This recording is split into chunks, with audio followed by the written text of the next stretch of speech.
as you know, an NCAA champion. You saw it firsthand with Kentucky. Yeah, you know, I like his disposition, and I love his motor. I mean, his defense, his size, athleticism. He's an excellent rebounder for his position and size. He can defend up to 3 or 4 positions on the court. You know, you look at him, and I don't like to compare guys, Kevin, but you know, he reminds me a bit of a young Gerald Wallace type. And for Kid Gilchrist, the knock has always been about his outside shooting ability. His shot has a big hitch in it. He shoots it on the way down, so there's a lot of fundamental issues with that stroke. Looking at who's out there now for the Jazz. Gordon comes in for Courtney Lee. And Irving subbed in for Augustine. A shot by Batum, no good. That would have been a nice alley-oop there. Well, you got to love the effort, though. Almost showtime. In the corner, it's Gordon.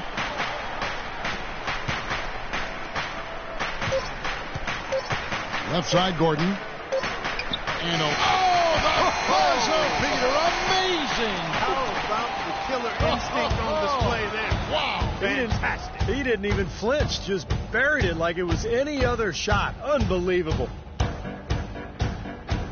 And as the first quarter wraps up, already a double-digit lead. Hawks lead by 11. We'll take a quick break, then get you back to the action. Well, not exactly a close game so far, but as the second quarter starts here, plenty of time for a comeback. And guys, what do you think about the offensive approach so far that we've seen for the Hawks? You know, guys, we've really seen them do a lot of damage in the paint so far. And I love the penetration because we're seeing a team that's attacking the lane, forcing the defense to collapse, and you're going to see some easy points as a result. Thompson is out there with JaVale McGee. Then there's Alec Burks. Then there's Batum. And it's Westbrook in at the 1. That's the group starting the second quarter for the Hawks. Here's Irving. That's good. Irving's got 4 points now in the quarter. I'll tell you what, the defenders didn't even get a sniff of him on that move to the hoop. Irving against Westbrook. Kicks to McGee. JaVale McGee, a 7-footer with length and athleticism, can certainly play on the perimeter defensively. Guards the rim so well. And Steve, you know, he can reach over 2 feet above the rim. That's unbelievable. You look at him, Kevin, all the physical traits you look for in an elite pivot man. You know, a question for McGee is just his decision-making and his development, you know, his focus. He's capable of making a spectacular play, but can he make the fundamental one? And that's what's held him back to this point. On the wing, Ben Gordon.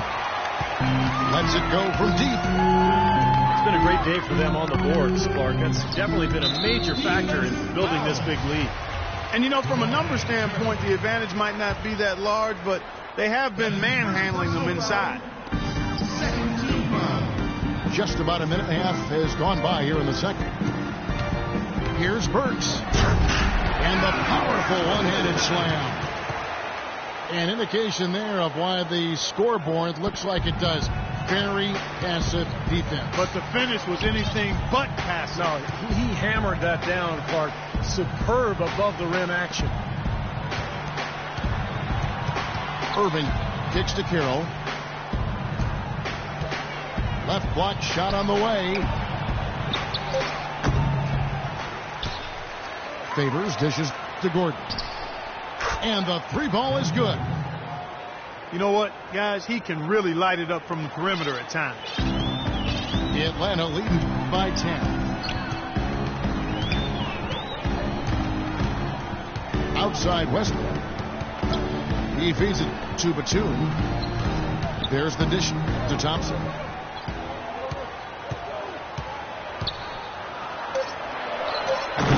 The rebound by the Jazz.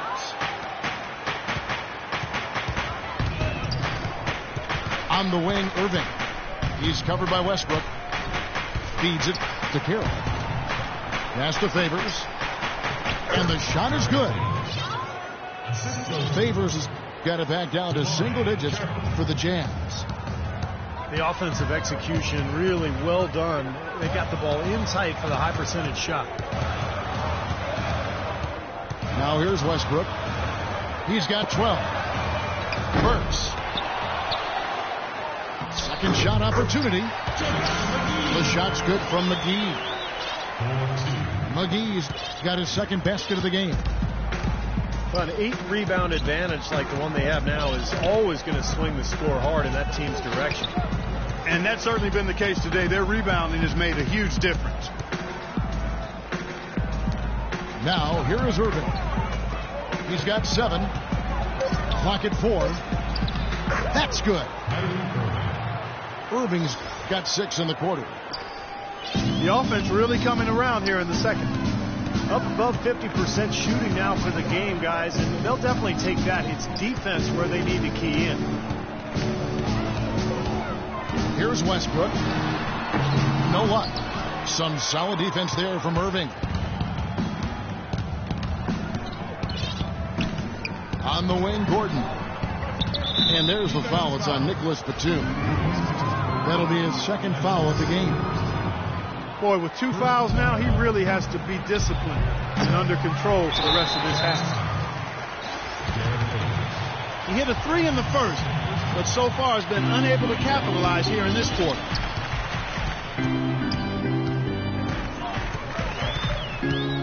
Thompson, a screen on Irving. And Westbrook, here we go. Uses both hands to slam it down. Nice hops and determination that time. Clark to get to the rim. We know he can bounce, and right there an example of how dangerous he is when he's got a path to the hoop. And you love the versatility, guys. Being a point guard, and in this situation, they tack on 2 more points, expanding the lead in a pretty deflating way for the defense. So it's the Jazz now, following the bucket by the Hawks. Again, Irving missing. Great defensive anticipation there to challenge that shooter. You know, the Hawks haven't been an elite team, but they do have the longest active playoff streak in the East. They've been to 7 straight postseasons, and while they haven't advanced very far, I still think there's something to be said for getting to the postseason 7 years in a row. Atlanta leading by 10. Burks, the pass to Westbrook. Looking for McGee. He gets it there. It's Westbrook with the drive. Kyrie Irving grabs the miss. And for the Hawks, with that playoff streak, for a team, Steve, that has missed the playoffs in the 8 seasons prior, that's something to be proud of. Yeah, I mean, Atlanta has shown consistent winning basketball now over the last, 6-7 years. They've shed some of their marquee players, suffered some big injuries, but they've still found a way to remain competitive. It took him a little while to get into the flow of this game, but now he's definitely found his stride and rhythm. It's Thompson off the drive. Taking it to the rack with power right there. And hammering down with the 2-handed slam. Well, they already had him staggered, and now all of a sudden they're throwing some haymakers. Let's go to our sideline reporter, Doris Burke. Doris, what do you have? Well, guys, Kyrie Irving, the #1 pick overall back in 2011, a player who promised himself he'd play in the NBA when he was just in the 4th grade. He said that came from his father. Confidence, confidence, confidence. That's all my dad preached. He'd always tell me, Kyrie, you could be this, you could be that. My dad had more belief in me than I had in myself. Gentlemen. You know, it helps having people boosting you up, Doris. Thanks. Time call here. The Hawks decide to talk it over.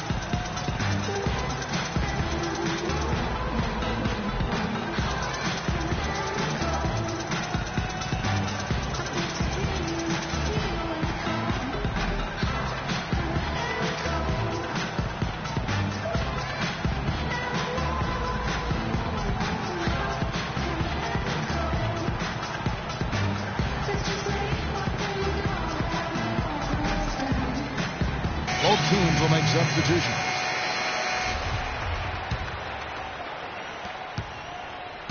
The Hawks leading by 8. Outside Williams. Pass to Millsap. And Henson pulls it down. All the defender had to do there was just stay close to him, and he did. And there's the pass to Gortat.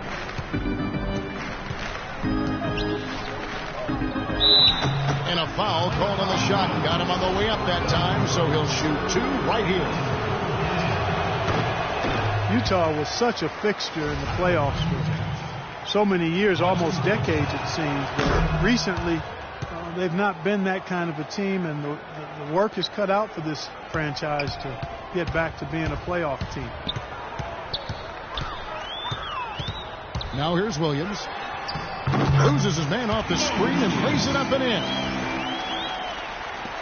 Williams has got his first points in this one. That was the 3rd straight high percentage look this defense has allowed. I mean, these defenders have got to start bumping bodies in the paint. Be more physical. Be more aggressive. I agree, Clark, but it doesn't look like they have the will to do that at this moment. Here's Gortat. Perkins pulls it in. Perkins got 4 rebounds now tonight. Novak, that's for 2. No good. So Utah will take it the other way. Irving kicks to Lee. Gortat inside. That's good. Gortat's got 6. Boy, beautiful assist. That's a couple of teammates clearly on the same page. Perkins with the screen for Williams. Terrific design on the big play. He lays it in. Williams has got 4 points this quarter. Give an assist there, not for the pass, but for the solid screen set on the inside that freed him up and made the layup possible. The kick out to Irving. Back to Gortat. Another shot. Dishes it to Lee. Wide open. Rebound by the Hawks. They've led by as many as 14 points. Burks can't get it to go. Well, that was not a smart play there. That's a wild shot. They can get something better. No, that's not smart basketball. He should have passed that shot up. Well, if any team had the opportunity or the excuse to pack it in and call it a year, it was the Atlanta Hawks. I mean, they lost their star player for the season, but still found a way to fight through and make it into the playoffs in a very tough division. And realistically, guys, the Hawks never were going to do anything in the East as the Pacers and Heat were the class of the conference. But, Steve, they established a winning environment in a year when they really could just, just glide it on by. They gave Indiana all they could handle in that first round, too, Kevin. I think it's important to establish the style of play, which Mike Budenholzer did, and now you build off that, and you continue to grow as an organization. You know, if you were only looking at the way he's played offensively, you'd think his team would be ahead. The feed, DeNova. The offensive rebound goes up again, and the foul on John Henson.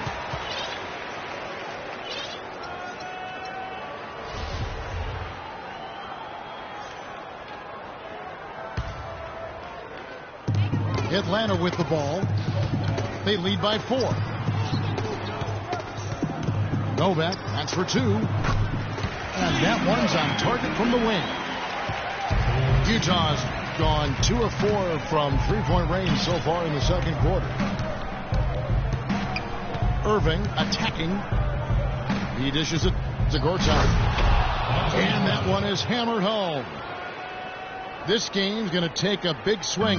Clark, if the D continues to clear out like that and give up easy dunks. Yeah, that's the kind of defense we expect to see in a blowout, Kevin, or even an exhibition game, not a close game like this. Look how frustrated Steve is over. Well, you know what, Kevin?